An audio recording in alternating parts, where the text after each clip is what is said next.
If you have not heard, this Wednesday is the GOP primary debate. Yeah, unlike the Democratic Party, they're actually having a primary debate. But there's more news in reference to this because it appears that apparently Donald Trump has decided not to participate in this debate. Instead, he is opting to have an interview with Tucker Carlson. Not joking around here. Now, the debate is supposed to be hosted by Fox News. So in a way, this is kind of a slap in the face to Fox News from Tucker Carlson and from Donald Trump.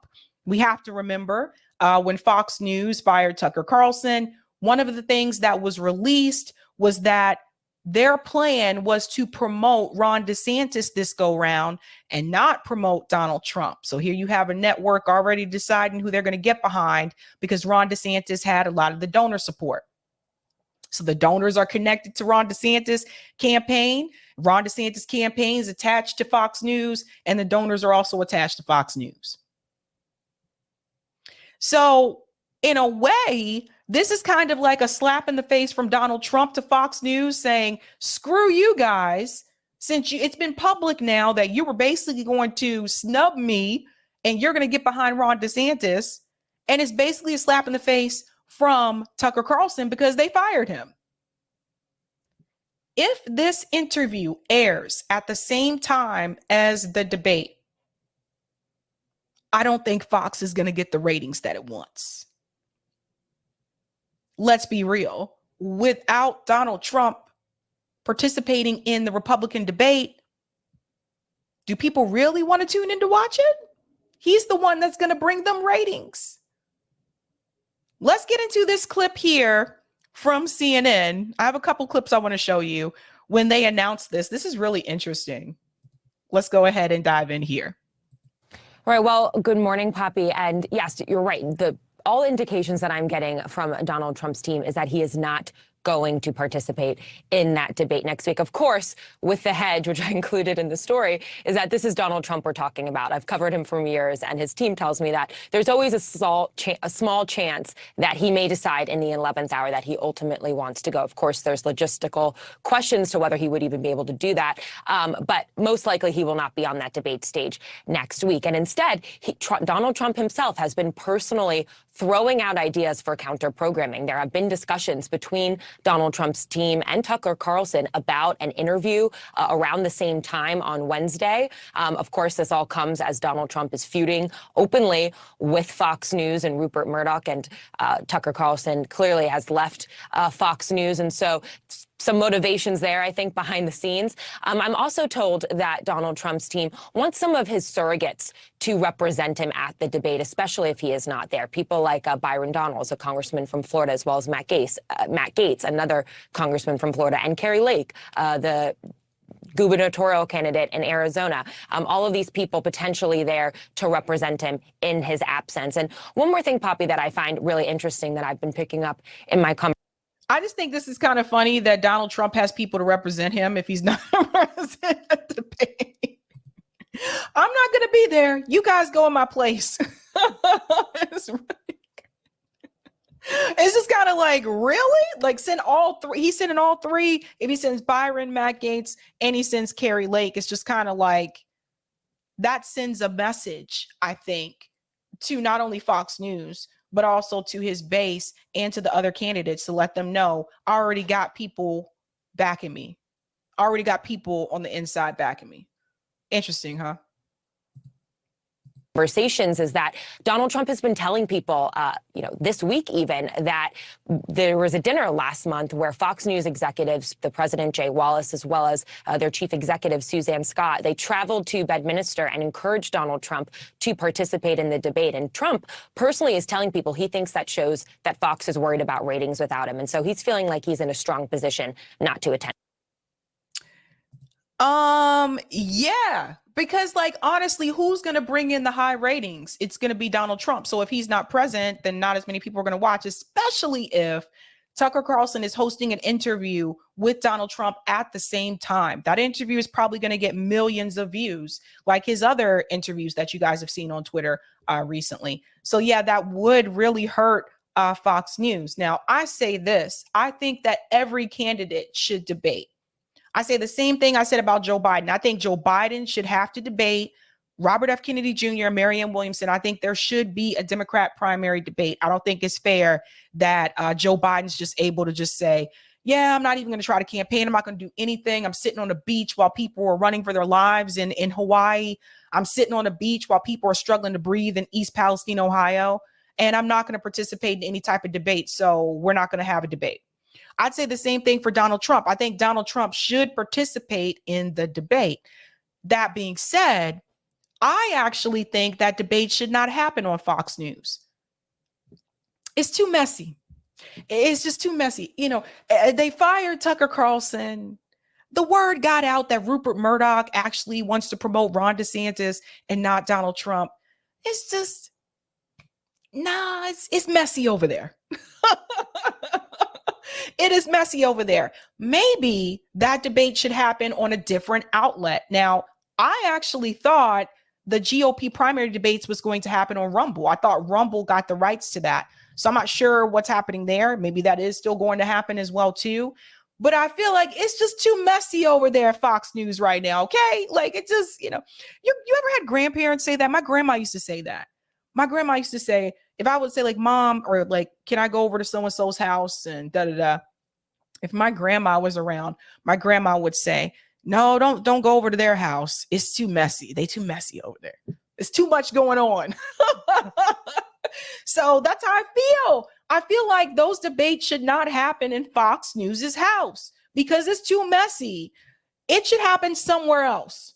And even if, and I know they won't do this, but even if it was MSNBC or CNN, or possibly it might be better for News Nation to host the GOP primary debates, because News Nation, they're on YouTube. They're pretty huge, but they're kind of middle of the road. Like they interview Republican candidates and they interview Democrat candidates. Like they represent both sides. So maybe it would actually be better if News Nation hosted the GOP primary debates because they're neutral. Just a suggestion. Let's go to the next clip here. There's another one from ABC News that I want to get to. And then we're going to go to a panel discussion about Trump's decision to not participate in these debates. People are losing it. The cable companies are like, no, we need our ratings, Trump, please. Turned out to former President Trump. He has now 1 week to surrender on charges in Georgia tonight. Sources now telling ABC News that Trump's lawyers are set to negotiate how this will all play out, and it will likely be very different than what we saw before. Meantime, tonight, his rivals for the Republican presidential nomination in Georgia today and how they plan to compete against Trump. And will Trump debate them next week? ABC's Rachel Scott in Georgia tonight. Donald Trump has just 1 week from today to surrender in Georgia. Oh, yeah, there's also that, too. I forgot to mention that part. He also has to surrender in Georgia. So this is going to be a crazy week for Trump. Former president expected to be photographed and fingerprinted. The local sheriff saying they're ready, that the jail where he'll be processed and released is open 24/7. And tonight, sources tell ABC News Trump's lawyers are now expected to meet with the DA's team to negotiate the terms as Trump continues to push false election claims, urging Republicans to rally around him. Republicans have to be tough. The Republicans are great in many ways, but they don't fight as hard for this stuff, and they have to get a lot tougher. But today, just miles away from that jail, a different message from Georgia's Republican governor, Brian Kemp. He has said flat out the 2020 election in Georgia was not stolen, and the party needs to move on.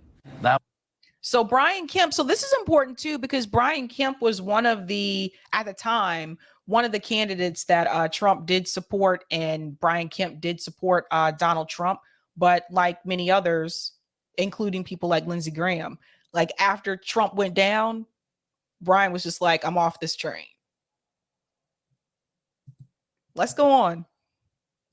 That was 3 years ago. And if you're still mad about that, Quit complaining about that. A similar tone today from Trump's rival in the Republican primary, Florida Governor Ron DeSantis. I hope that we will be focused on the future of the country rather than some of the other static that's out there right now.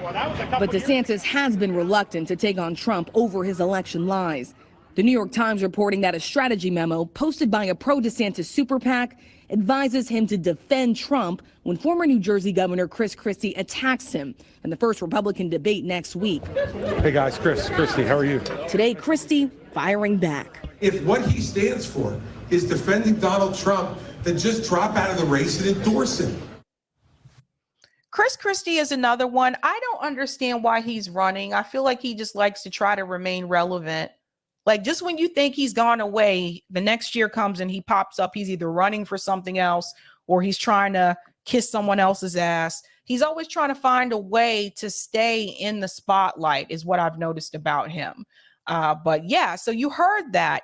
If Trump comes up during the debate, apparently a super PAC for Ron DeSantis has already instructed him to, if Chris Christie attacks Donald Trump during the debate, you need to defend Donald Trump. See why I said we need to get rid of super PACs? This is just some of the things that they do. Let's continue. All right, so let's bring in Rachel Scott with us live tonight from Georgia. Rachel, of course, all of these candidates strategizing how to take on Trump without alienating his supporters. But, of course, they need those Trump supporters if they want to win the nomination themselves.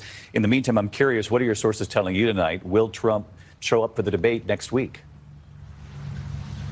David, sources tell me tonight that the former president not only plans to skip the first debate entirely, but that he also plans to counter-program it, possibly with an interview with conservative news host Tucker Carlson. Remember, David, that first debate just 2 days before the deadline for Trump to surrender to authorities right here in Georgia. David. Rachel Scott in Georgia tonight. Rachel, thank you. I want to hear from you guys, though. I didn't do a poll. That's my bad. I should have done one. Do you think it's a mistake for Donald Trump not to show up to the debate? Do you guys think that's a mistake? He has a very comfortable lead in the polls, but so does Joe Biden. And my thing is I think every candidate should have to debate. But I do feel like because of the messiness at Fox News right now, that Fox News probably is not the outlet to host that debate. That could be what he's trying to avoid, is dealing with all that stuff at Fox News.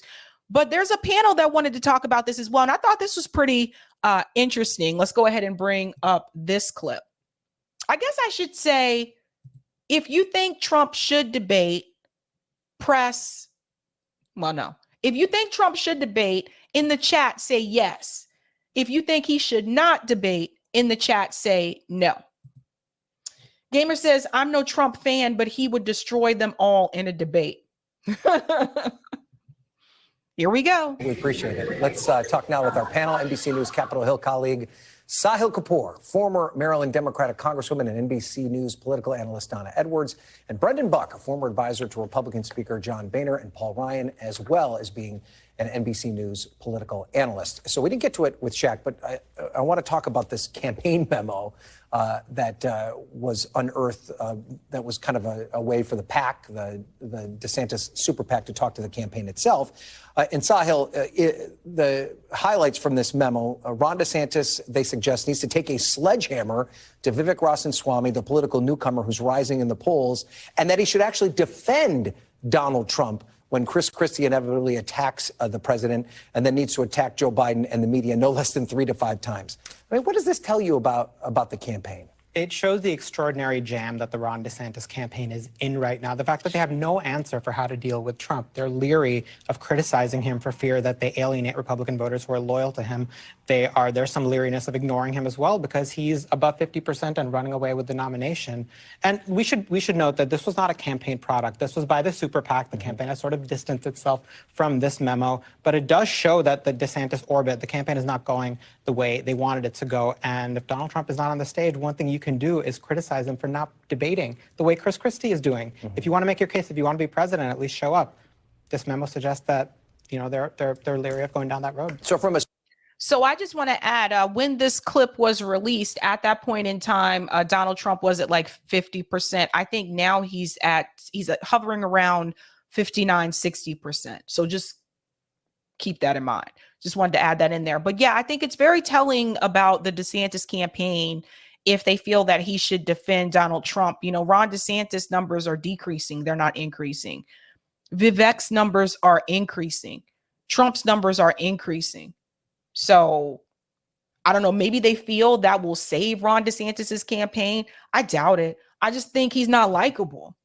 I don't know if you can teach likability. Strategic standpoint, Brendan, is Donald Trump making the right decision by skipping the debate and instead spending time with Tucker Carlson in whatever capacity that turns out to be? Yeah, I don't blame him at all for it. I mean, he's obviously far ahead in the race, but also he seems to be the only person actually trying to win the race.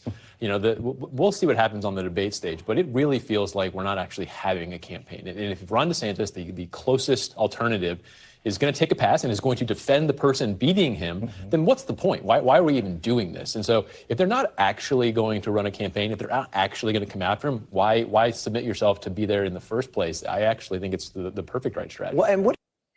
But okay, so to that point where he just said, if they're not actively running a campaign, but they are actively running campaigns. Vivek Ramaswamy is going across this country actively running a campaign. We just talked about him recently. I told you guys, he went from 0.0% to 3%. Excuse me, third place. 0.0% to third place in the polls. He shot up the poll. So the thing is like, they are out there actively campaigning. This is the same talking point that CNN is saying about RFK Jr. and Marianne Williamson. They're saying that Joe Biden doesn't actually have, you know, real campaigns or real competitors coming after him, right? They keep saying that over and over. And meanwhile, like RFK Jr. is going across the country, Marianne Williamson is going across the country. They are actively campaigning. And when I listen to mainstream media say there's no active campaigns or the people aren't really campaigning, that's just an outright lie. They are out there campaigning. Joe Biden is sitting at home. Joe Biden's the one that's not out there, you know, actively campaigning. So it's just, I get this idea that because you're this far ahead in the polls, you feel like maybe you should not have to debate. But I don't think that's fair. I think every candidate should debate. And when I say every, I mean every. That includes third party. That includes independent candidates. I don't think it should just be limited to certain people. I think the American people deserve to hear from everyone. What do you think about the RNC's role in all of this? We know that the chairwoman, Ronna McDaniel, made a personal plea to Donald Trump. There's some reporting out there that the executives from Fox News made an entry to try and convince him to be there. And Trump doesn't seem to care. Does the RNC have any power when it comes to the shepherding of this party? And it's not a new thing either. I mean, it's been Donald Trump's party and infrastructure for a really long time. And she's tried to wrestle it back and give at least the appearance that there is a primary going on here. But I think we're squinting pretty hard to see an actual primary. And I think that he doesn't really need much of them. And I think all of those other people on the stage need Donald Trump much more than he needs them. So, Donna, if you're one of these other Republicans on the stage, I know that might be difficult for you to try and put yourself in that place. But how do you handle that? Obviously, even though he won't be there, Donald Trump will be the proverbial elephant in the room. How do these Republican challengers to him try and find a way to break through without him there, but him being the most important topic? Well, there you have it. Donald Trump is sucking up all the oxygen, whether he's on the stage or not. And I think for some of these candidates, to the extent, as Brenda said, that they are unwilling to go after Donald Trump, then it means that they're not willing to replace him. And I think voters will see that. And certainly. But how are they going to go after Donald Trump if he's not there? So let me ask you guys this question. I'm going to try to see if I can add the poll. It may let me do it. It may not let me do it. I'm not sure. How are they going to go after Donald Trump if he's not present on the debate stage? Because there's not going to be a rebuttal. Like, there's no one. Who are they going to be arguing with besides each other? I would think if he's not present, they're mainly going to be focusing on each other. Like Ron DeSantis might be focusing more so on Vivek, or Vivek might focus more so on Ron DeSantis so he can slide up in that second place spot, right?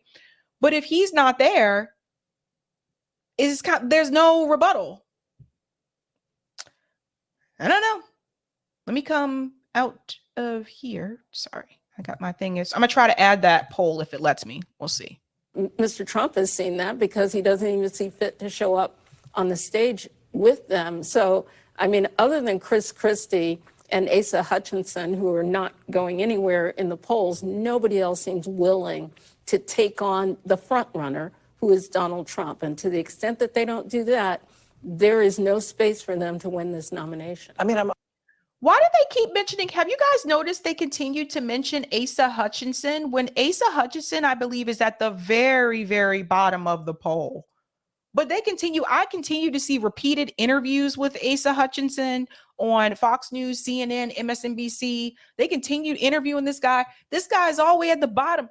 I just don't understand it. But I guess he's their kind of politician, right? Interesting.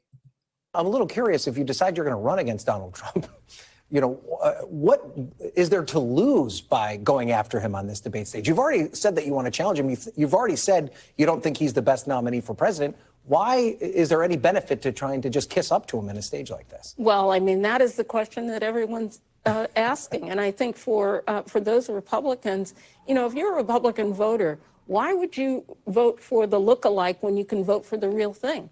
And I think that that's the position that they're in. And as long as those other candidates occupy that space, this is Donald Trump's nomination to run away with. It's self-preservation. Mm-hmm.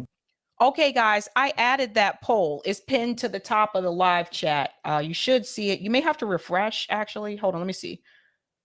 Okay, yeah, I see it. Yeah, so that poll is there now. So you guys can do that. And Eric, we can show that towards the end, or right after the segment if you want to, probably towards the end so it gets more votes. But you guys can vote on that now, should Trump attend the debates.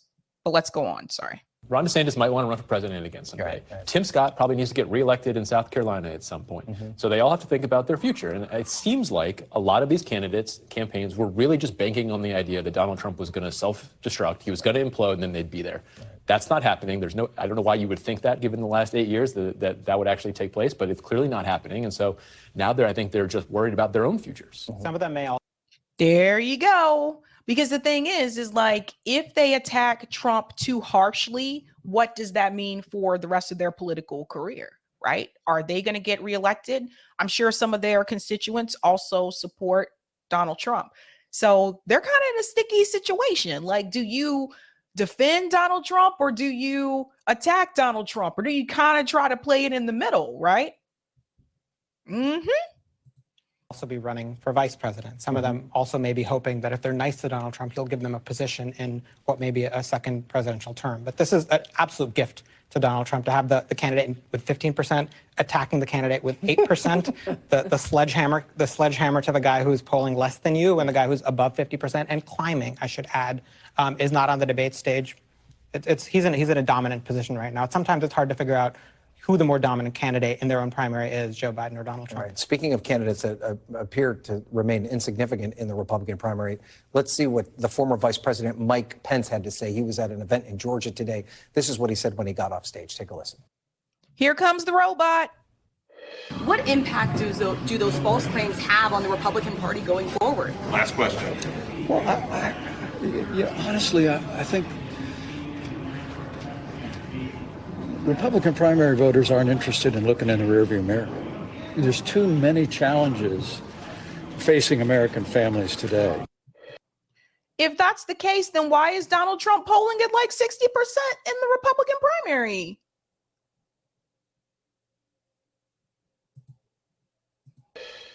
So he's obviously responding to Trump's false election claims. He clearly had a hard time answering that question. Yeah. He's the one that's been in the line of fire the most on this, Brendan. How's he handling this? It's not seem to be helping him at all. Well, he seems to be getting a little closer and closer to criticizing Donald Trump all the time. And that's the person I'm most interested in seeing on the debate stage. Does he sort of say, okay, this is my moment. This is not somebody who has to run for re-election for really anything ever again. Like, this is his one time to say, this is a person I stood next to for 4 years, and I can tell you he is not the right person to lead it. Here's why. No one has made that point. People are giving economic speeches. People are rolling out energy plans. No one has given a clear explanation for why Donald Trump should not be president. No one is better positioned to do that than Mike Pence. We'll see. Okay. So actually, it kind of makes Mike Pence look like a traitor. He's like, people are talking about the economy. No one's talking about, well, Donald Trump should not be president. I think, according to the polls, the number one issue most Americans are focused on right now is the economy. So if you're running a campaign and you're not focusing on the economy, I would be concerned. If your campaign is Donald Trump should not be president of the United States, I don't know what to tell you. I mean, it's just like, if you're running on Trump bad, I think you're helping Trump win. If you just say Trump bad and you have no policies, you're not focusing on the economy, which most people care about right now, then I think you're just, especially Mike Pence, you were his vice president. Robot clown. Sahil, let's talk about the great reporting that you had this week with our colleague Alan Smith regarding the standoff in the Congress and the Senate over the confirmation of military promotions. You guys picked up some audio of Kyrsten Sinema in a private event in Arizona where she suggests, now remember she's an independent now, not a Democrat, but suggests that Tuberville and the administration need to find common ground when it comes to this DOD policy on paying for the travel of service members who are seeking abortions. What's her end game here? We know that she tries to be the great diplomat on the Senate floor. Can she pull it off in this regard? It's hard. We're going to end up stopping around about here because they get into the Kyrsten Sinema thing. But in reference to Kyrsten Sinema, I think Kyrsten Sinema is trying to position herself to be a part of someone's administration, whether that's a future Biden administration or a Trump administration.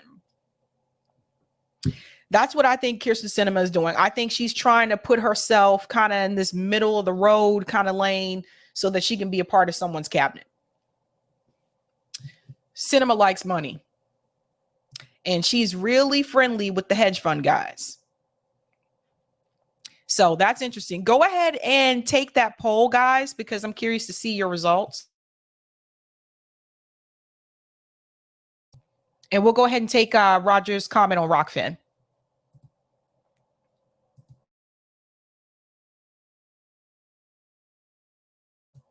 Sorry, wrong pipe. Thank you for the tip on Rockfin, Roger.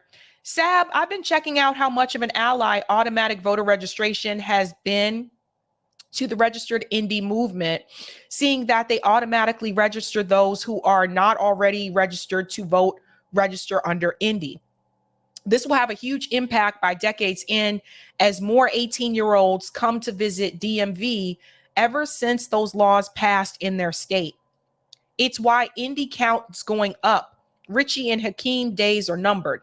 Yeah, I actually have a little piece about that I want to show people when we get into the Cornel West story that I think is important. And I think you may not know about this, but it's a reference to Massachusetts. But again, like what Roger said, it's kind of happening across the board. So I want people to be aware of that. Let's go to more comments and then we'll get to the next story. Thank you for the super chat, Miss. How do I send you email on leads to stories? I tried to super chat.